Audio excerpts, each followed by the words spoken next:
తెలంగాణ రాష్ట్ర ప్రభుత్వం మందుబాబులకు bad news చెప్పింది. ఏకంగా 3 రోజుల వరకు మద్యం షాపులు మూసివేస్తున్నట్లు ప్రకటించింది. ఈ మేరకు ఫిబ్రవరి 25 నుంచి 27వ తేదీ వరకు మద్యం దుకాణాలని మూసివేయనున్నట్లు ఎక్సైజ్ శాఖ అధికారులు వెల్లడించారు. తెలంగాణ రాష్ట్రంలో ఎమ్మెల్సీ ఎన్నికల నేపథ్యంలో సర్కార్ ఆదేశాలు జారీ చేసింది. రాష్ట్రంలోని దాదాపు సగానికి పైగా జిల్లాల్లో ఈ ఆదేశాలు అమల్లోకి రానున్నాయి.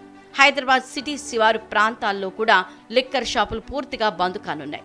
ఫిబ్రవరి 25వ తేదీ సాయంత్రం 4 గంటల నుంచి 27వ తేదీ సాయంత్రం 4 గంటల వరకు వైన్ షాపులు మూసి ఉండనున్నాయి. వరంగల్, ఖమ్మం, నల్గొండ ఉపాధ్యాయ స్థానానికి, మెదక్, నిజామాబాద్, ఆదిలాబాద్, కరీంనగర్ ఉపాధ్యాయ స్థానానికి ఫిబ్రవరి 27న ఎమ్మెల్సీ ఎన్నికలు జరగనున్నాయి. ఇక మెదక్, నిజామాబాద్, ఆదిలాబాద్, కరీంనగర్ పట్టభద్రుల స్థానానికి కూడా అదే రోజు ఎన్నికలు జరుగుతాయి. ఎమ్మెల్సీ ఎన్నికల నేపథ్యంలో ఉమ్మడి 7 జిల్లాల్లో ఆయా నియోజకవర్గాల పరిధిలో మద్యం దుకాణాల్ని మూసివేయనున్నారు. అలాగే రాచకొండ, సైబరాబాద్ కమిషనరేట్ పరిధిలోని పలు గ్రామాల్లో కూడా ఈ నిబంధనలు అమల్లోకి రానున్నాయి.